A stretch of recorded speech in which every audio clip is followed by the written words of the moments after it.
அடுத்தது டாஸ்க் பண்ணோன்னு எனக்கு அபிப்பிராயம் இல்லைன்னு. அவங்க சமைச்சு முடிக்கிற வரைக்கும் இடுப்புல கை வச்சுட்டு இப்படி ஓரமா இப்படியே நிக்கணுமாமா. அதை வந்து இப்போ எல்லா பொண்ணுங்களும் பண்ணுவாமா. ஹாய் ஹலோ எல்லாருக்கும் வணக்கம் and welcome back to our channel. So இப்போ பிக் பாஸ் வீட்டுக்குள்ள முதல் ப்ரோமோ ரொம்ப சுவாரஸ்யமா இருக்கு. அதாவது பெண்கள் சமைப்பதற்கு 2 பேர் உள்ள போவாங்கல்ல, அப்படி அவங்க சமைக்கும்போது அவங்களுக்கு கொடுக்குற டாஸ்க்கை பாருங்க.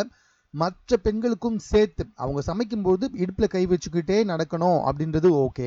ஆனா மற்ற பெண்களும் இடுப்புல கை வச்சுக்கிட்டே ஓரமா நிக்கணும் அப்படின்றது எந்த வகையில கரெக்ட் அப்படின்றது எனக்கு தெரியல. ஸோ இப்படிதான் வந்துட்டு ஆனந்தி மீன் பண்ணியிருந்தாங்க.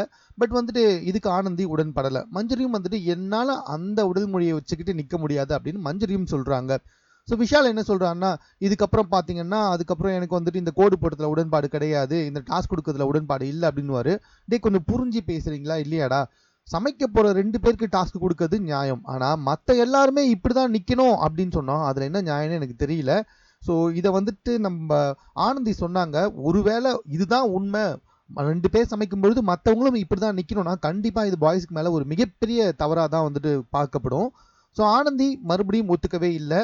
சௌந்தர்யா வந்துட்டு நாங்கள் தான் சமைக்க போறோம், நாங்களே இதை ஒத்துக்கிறோம், அவங்க ஏன் கஷ்டப்படுறாங்கன்றப்ப அவங்களுக்கு விருப்பம் இல்லை போல அப்படின்றாங்க.